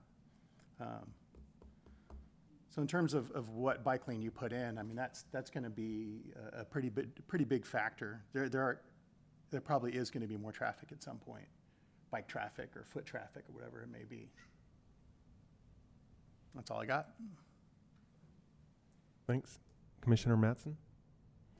Thank you. I want to thank you, Cara, for bringing this to my attention this weekend, and it challenged me to go drive the Rio Del Mar today. I was going to ride my bike, but my bike tire was flat. So anyway, so my survey of Rio Del Mar at 4:30 today, between Highway 29 and Carolyn, there were 22 cars parked on both, combined, and there are 28 driveways. And then further, still lots of cars parked there. So, I started thinking about, if this is my neighborhood, what would I want? And if I was, like Barry was saying, if I had been parking on the street for 60 years, I wouldn't be real happy about this. But also another thing I noticed as I was driving is I was going maybe a little under 25 miles an hour, and it's a windy road, and cars coming toward me were not speeding. And I live in a neighborhood where people do speed. So I was pleased to see that. So I started wondering about, does it make sense to take away parking in a neighborhood where people are used to it? We've heard from two neighbors who both were like, no, it doesn't make sense. So my question is, and Cara, you brought up the bicycle boulevard idea. What would it take to turn this into a bicycle boulevard? Because I believe it's the same idea that you're sharing the road. Is it just 20 miles per hour? It's sharrows? What is it? I think it's better. When I see the sharrows on a road or a bike boulevard, it makes me aware this is somewhere I can bike if my bike tire has air in it, and also to be more aware. And I don't know if I'm just more aware of bicycling than the average bear. I don't think so. I know when I would drive to work in Berkeley, there was a bike boulevard going up a hill, and I always avoided that street because I thought, there's going to be these bike riders riding up to the lab, and this steep hill that says Bike Boulevard, I'm going to give them space. And so I think the more and more, if we have roads that it doesn't make sense because of the width of the road and the density of the houses to put in a class 2, we're getting partway there. So I guess I would support the class 3 sharrows as much as I'd like to have more class 2s. We have Eucalyptus, we have American Canyon Road, so those are east-west connectors that I think will help. So back to my question, what would it take to make it a bicycle boulevard, and would that be better than the class 3? And I don't know if you can answer that, Erica? Thanks. We'd have to probably check in with our consultant. I know if you did the narrowing of the lines, like add a second, like a parking stall line to narrow the travel lane width and signing, you know, you have to do some kind of traffic calming measures up there to safely reduce it to 25. I don't think, we just did our speed, so I have to go back to that and see what the 85th percentile on that was, the recommendations on there. So you can always consult back with our current consultant and or our traffic calming consultant that did our speed survey last year. Thanks. So I don't know if that would help us get a bit further than the sheriffs, or whether it makes sense to go with the class 3 now, see how it goes, and maybe at some point in the future we say, oh, well, maybe we should push for a class 2 there. So Again, this is the time to be having those conversations. So push for the class 2.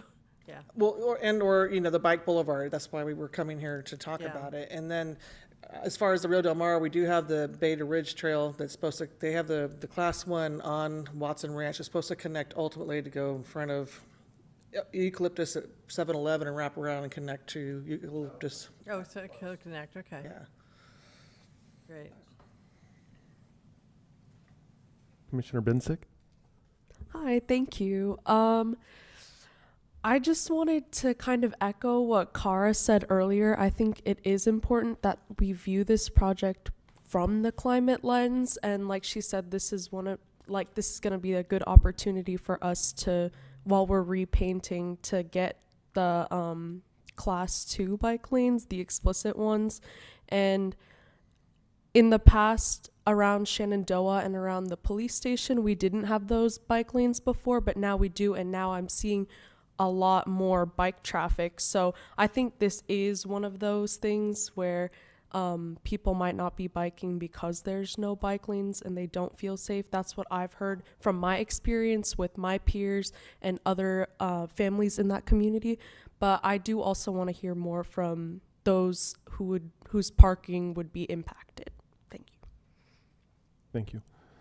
Yeah, and my comments is that I would not be in favor of removing any parking, unless the residents were actually in favor of doing so themselves. I can put myself in the shoes as a homeowner in American Canyon, and to reduce the parking there by 50% means that once usable and historic space that is in front of somebody's house becomes unusable. And even though that it may not be used all of the time, I know for myself, and frequently bringing and doing gardening or bringing dirt or things that I park in front of my house and being able to do that, that is an amenity as a homeowner that I have. And it is a space that I use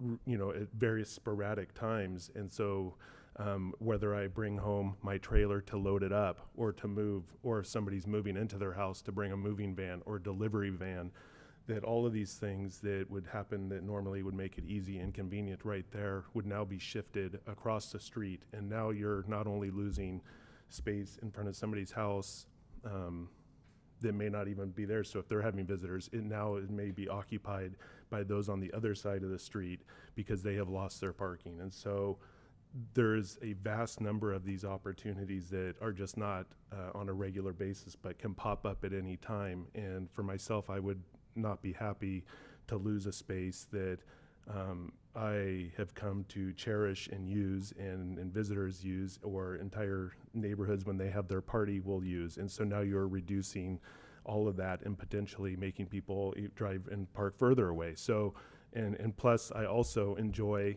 not having a car always in front of my house. It disrupts the curb appeal. I take great pride in my yard, and when I have somebody constantly parked there, it annoys me. And so I like to be able to do that and to have that space, but I also like to be the good neighbor and have it available for when other neighbors need that and their parties and things like that. So for me, it is option 1 without losing the parking.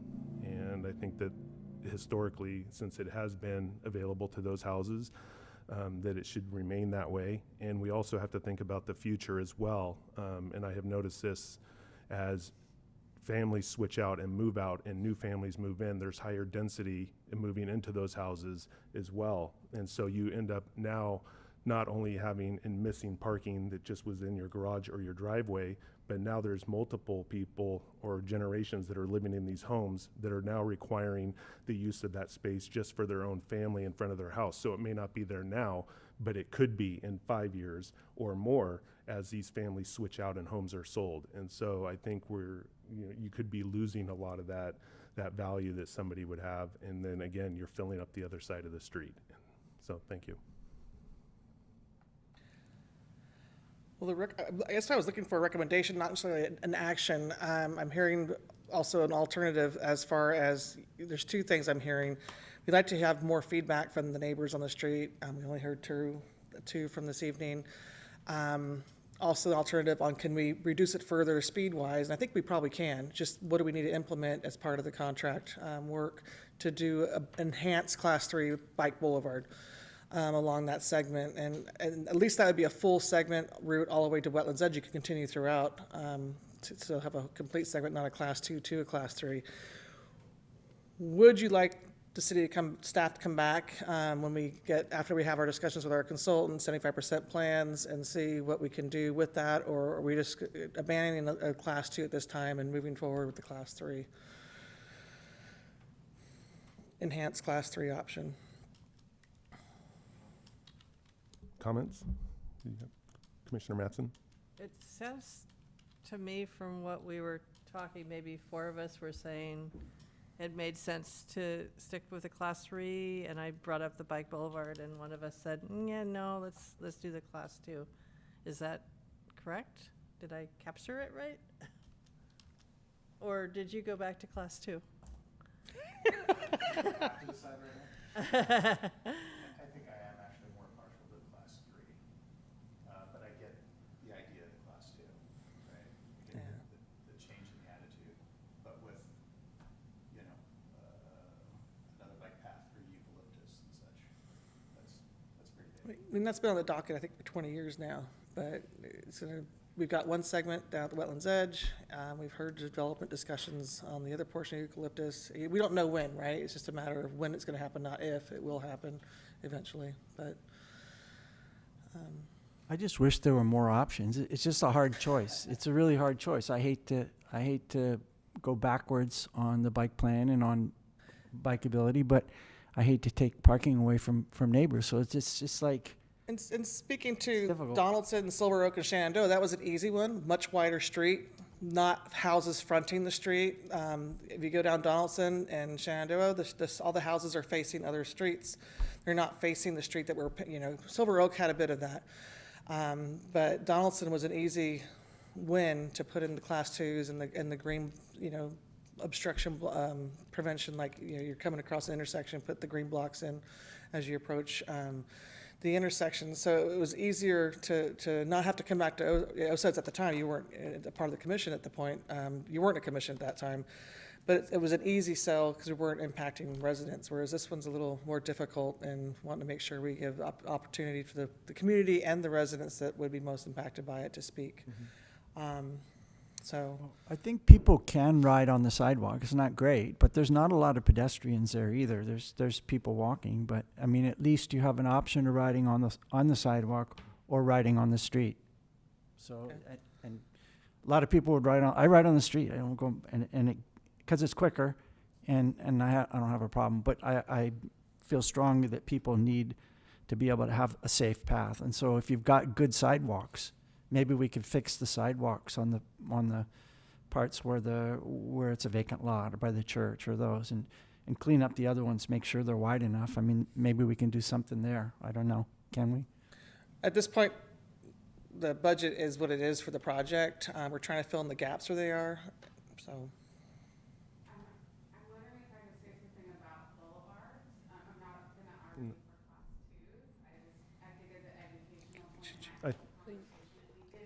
Yeah, I think in the essence of time, we have one more agenda item. Yeah.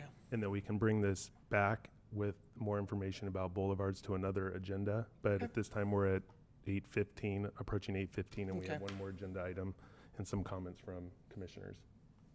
Okay. All right. Well, thank you for the feedback tonight. Thank you. We were a big help, weren't we? You were. It's a hard one. It's a hard one. Okay. Moving on to fiscal year 2024-25 capital improvement program. All right, and I can run through this really quickly. Some of them we've already seen before. We started this last year where we bring to you what we're proposing this coming year. Sorry, design and construction projects that are active transportation sustainability related. You will provide the list, the staff report tonight. And I have a little more slideshow. I can stop here at this point. I don't think I even did a PowerPoint last year, but one of the big ones is that we got a TFCA grant of $230,000 to put in EV charging stations. I could probably just run through the slide. You guys probably already read this, so I don't need to run it. But I did some photos. So I'm happy to present that we already have, council's already authorized the requisition of 2 solar chargers. They're going to be deployed at Napa Junction, the community center there, as well as the aquatic center. It's nice, they can just be deployed, drop off a trailer, put them in an existing parking stall, and then you can plug and play with up to 2 cars. And I think, depending on how long the lines are, they can stretch up to 3 spaces in each direction. In addition, we have one more to install at City Hall. Right now, we're looking at the direct charge, so we're able to, the ability of $230,000. Solar charging stations are expensive, but it's worth it. They're off grid, right? And then they can be moved if we had to in an emergency. But have 2 more, up to potential of having 2 more dual port chargers here at City Hall on the end of the City Hall building, because we have a lot of staff that park. There are, just a heads up, we're looking at charging for fees because electricity's not getting any cheaper. And we have people that sit in the parking lot and stay all day with their cars and overnight. So there's no penalties assessed if people are parking, riding, and leaving their car in the charging station. So we're looking at different models. MBTA already does this. They already charge what it's like a minimal fee, like 50 cents kilowatt hour. I think they're just raising it. But it's easy. So something we'll probably bring to council for authorization because it is a fee. Newell Open Space, we're still in the acquisition mode for the trail portion, up the half-mile trail portion up to the first gate. But we're talking with the grant agency, and they're open to the idea that we can at least move forward the parking lot because we're still in the acquisition phase with the Newells. So even though we already used the existing trail, doing improvements to it without proper acquisition is kind of got us in a holding pattern. But the good news is we can actually put a proper parking lot out there. We have enough funding to do that, which will be it'll be paved out there, AD accessible, in a proper trailhead. And so we won't get the mud balls out there when people are out there either doing donuts or just trying to walk during a rain season. Does that say June on here? Oops, I didn't update the date, sorry. I was rushing through, let's do the whole thing. And I remember there was goals and tying back to the city as far as bike improvements, bike plan. This has we're gonna add bike rack amenities to that location. I'm already thinking about how do we get a solar charger up there. I know people they have their Teslas, they drive and park up there. So how do we get future grants to do that once we get the improvements done? The more likely construction date would probably be at this point in time, August. So, yep. And then wetlands edge enhancement. This is currently under design, but it needs to roll into next year.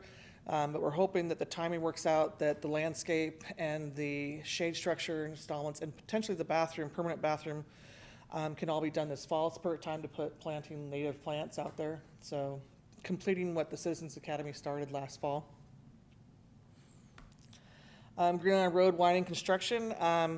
This is the exciting 4,200-foot linear trail of the Vine Trail, and also looking at putting a at-grade separated Class 1 on Commerce Court or Commerce Boulevard, almost all the way down to Commerce Court, because right now we don't have that.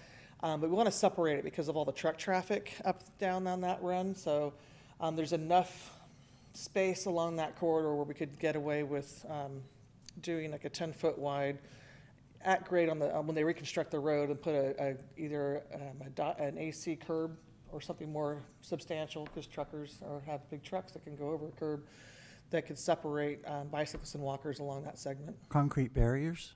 We're talking about it. What can we put in there?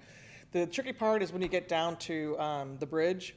by Hess. And my thought is, the Presidio has that neck down where you got to share the road and the bicyclists can still have free reign, but we're talking about tractor trailer rigs. That's probably not a good idea, but that's the one portion that's a connectivity issue. It's a dead end in there. There's only a few warehouses. I mean, unless you put another IKEA in there or There's Amazon. another warehouse going in there.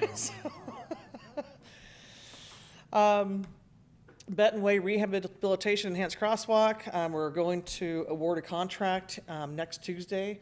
It's really exciting. We're redoing the Class 2s. We're doing bulb outs at the intersections. So a lot of enhancements along this stretch of road. It's, if you haven't been noticed yet, we're going to be fully shutting down that street to do the full depth reclamation.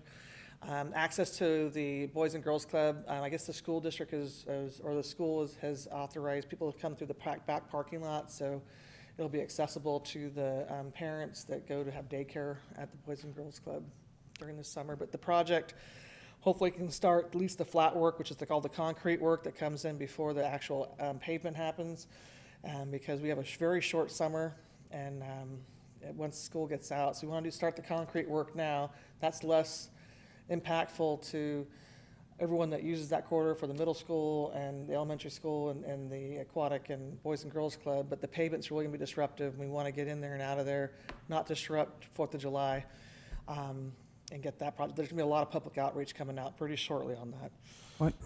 Why isn't this one one of the connector corridor connectors that gets you to Donaldson Way? Because Benton, I'm seeing the Class 2 parking, plenty of room.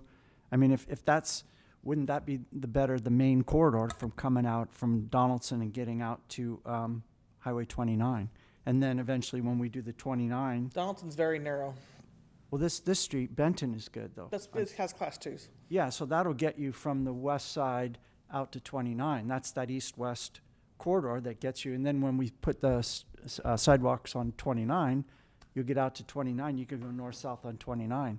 I mean, that would alleviate people from having to go Rio Del Mar a little bit. Melvin Road sidewalk.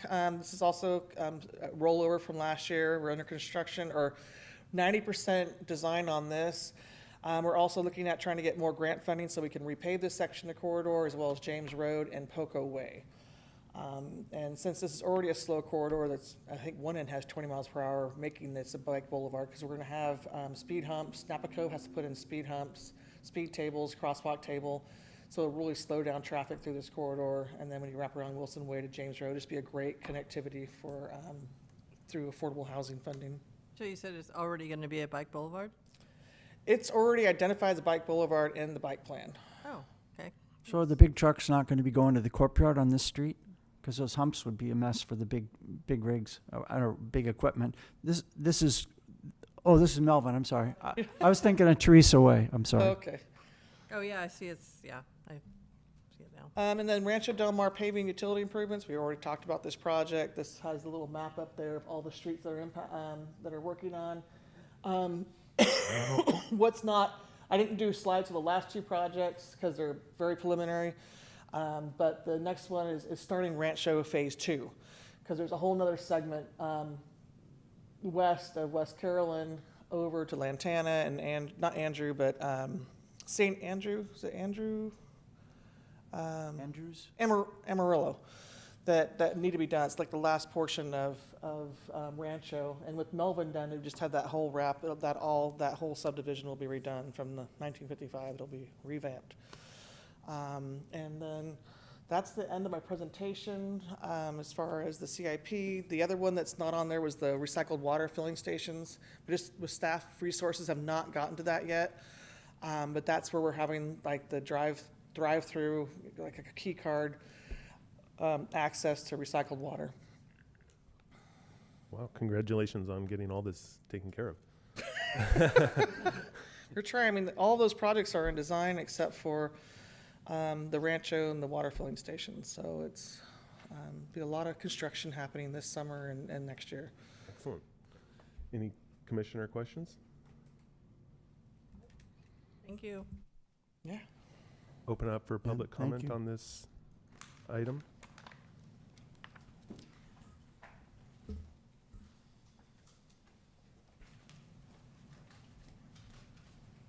Hi, it's me again, your friendly neighborhood Napa Coalition Executive Director, Kara.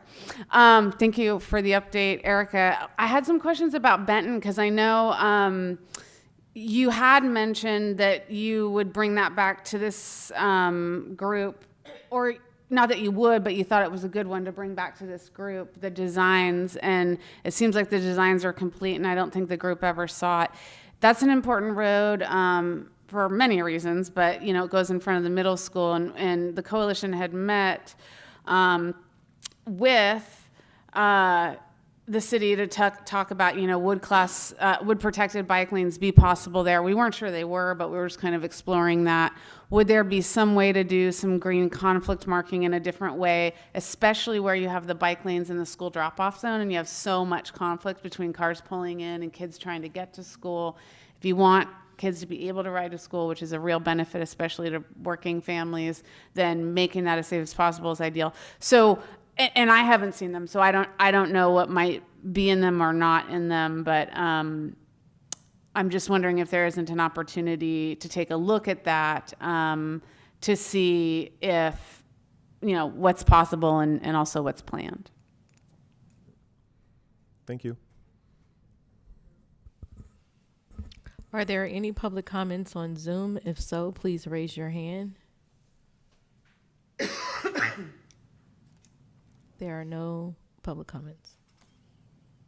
Thank you. We'll close public comment. As far as class 4, we weren't going to remove parking on Benton Way because we already know how, we've already tried to move around so much the drop-off zones along that whole stretch when you're going westbound to the school. And also the users that are in the Aquatic Center and the Boys and Girls Club, though there is ample off-street parking. We have folks that just want to use that frontage along there.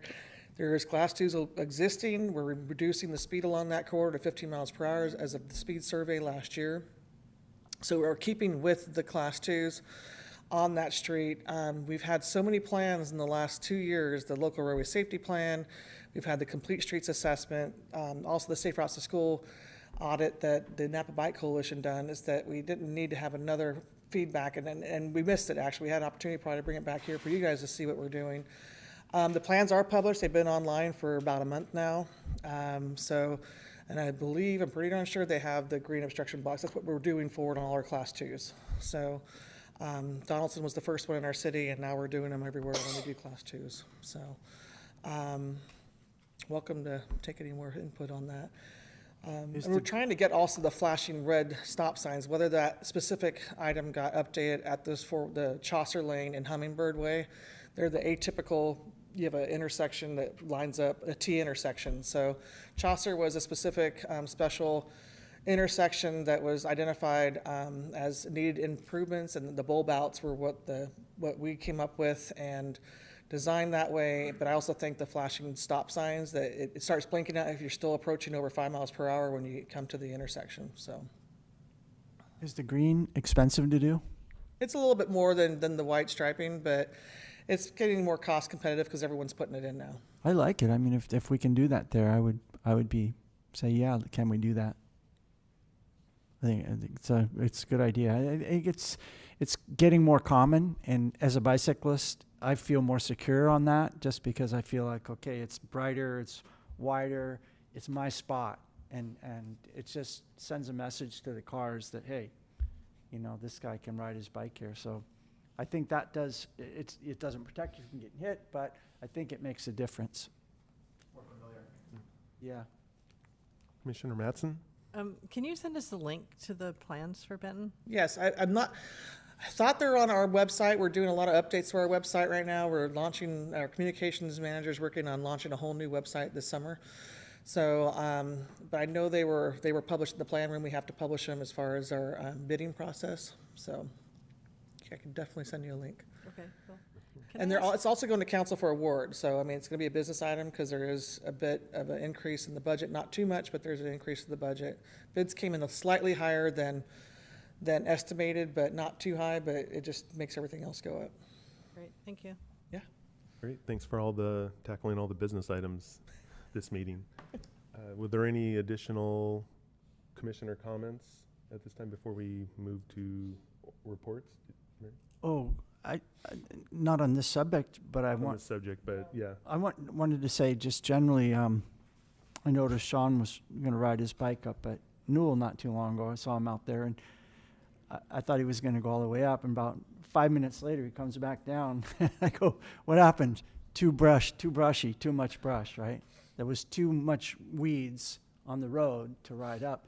And within an hour, I forget if it was before or after, there was a young man and a kid on separate bikes, they were together, and they're riding up, and he got up, and he didn't even get past the water tank, and he said, hey, come on back, we're going, it's just too much brush, it's too, so you're talking about the project to pave it or whatever, surface the road up to the gate, that'll help. And I know we have to wait for the bird survey, we're not allowed to use the mechanical equipment from rainy season till the bird survey is done. But I just wanted to kind of mention that it is an impact. It is keeping people from using it. They don't want to wade through the brush because the ticks and all that. So if we could solve that, that would be great. I don't have a solution, but I'm just mentioning that. I do. Part of the mowing didn't get started sooner because with the late rains, they didn't want to get bogged down with the mowing equipment. Now we are doing the bird surveys, so if you'll start seeing the pink ribbons or green out, they're doing the bird surveys, and we can't mow those sections because there is something nesting in there.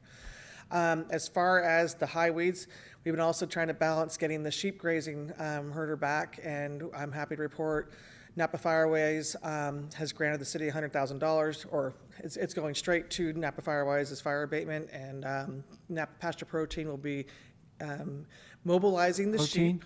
Napa Pasture Protein. Pasture, not pastor. Okay. Pasture Protein. We'll be mobilizing the sheep that were at Veterans Park. They'll be back around May 15th, starting with Newell Open Space.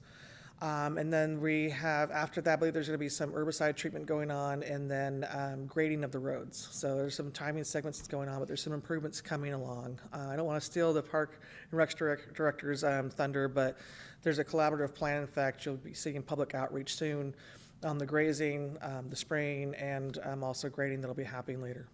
The grazing's a very interesting idea because you can do that anytime. There's no prohibitions against it. You could keep that trail clean all year, and we do get the grazing fees. Maybe that would cover that, to have a sheep herder come in and do the whole trail this time of year after the explosion of growth when the rains stop. It went over so well that we're doing a full year-round grazing contract. So that they can touch 2 to 3 times certain areas like Newell Open Space. We got bids earlier this year. I know we're going off a subject, though. We got bids earlier this year. We were waiting the game. Are we going to get funding or not from Firewise? How are we going to fund it? Then Firewise came out and said, here's the task order for Napa Pasture Protein to start. We're going to go to council with our contract in 2 weeks because their money will run out about October, November, and then our funding will start kicking in to continue. But we're talking about the whole citywide, about 400 acres. Being grazed in all our open spaces and watersheds. Not denuding it, because there was concerns from people about denuding the watersheds, but it didn't denude the Veterans Park. It brought it down, limbed up. We're already getting fire chief asking us to get out in there because of fires being started by homeless encampments, and it really cleans up the areas and limbs up what hasn't been done before in many years, because we can't get in there without doing it by hand. Sounds really promising. Thanks for thinking outside the box and getting on it. Thank you. Welcome. And I'm working on getting e-lockers for the city hall. So that's another thing. We're working on getting funding to put some about 6 to 8 e-lockers on the front of city hall. Excellent. Great. Commissioner Hughes? I'm going to echo Barry's comment. I was up there yesterday. The weeds at Newell, just beyond the second gate, are about 7 feet tall. It was pretty bad. And then when I got up around South Loop, there's a bloom of artichoke thistle. I know we've done some projects before, taking them out. I would reach out to volunteers and see if they'd do it again. That there's talks and discussion with them. Yeah. No, that's all real promising. I'd love to hear that. The sheep and the mowing and everything. The only thing I'd comment is if getting ahead, well, I know it's hard with the rain and everything, but mowing, because I noticed they mowed in Lynch Canyon, and it was nice and tame. But anyway, yeah. Okay. That's what I have to say. Thank you. Any other comments? Commissioner comments? All right. We will move to management and staff oral reports. Any?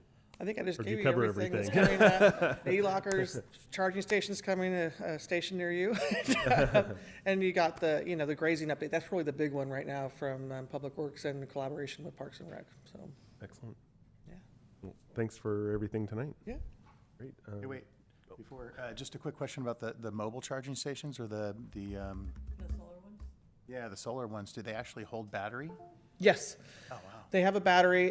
We also upgraded them to have an emergency disaster pack on them. So in an event, an emergency, they model them where they have the solar charger with the emergency pack, and it ran a whole CERT training day, a full, 8-10 hour day with one of those mobile packs. So it's nice. It has multiple purposes other than just charging a car. I've never seen those. I think it's a great I idea. think it's a California company. So No, not bad. it's called Beam Global. So if you want to look it up on the internet, it's pretty neat. Excellent. Thank you. All right. We will adjourn at 8:34. All right, thank you. Yeah, they're really. I got my look.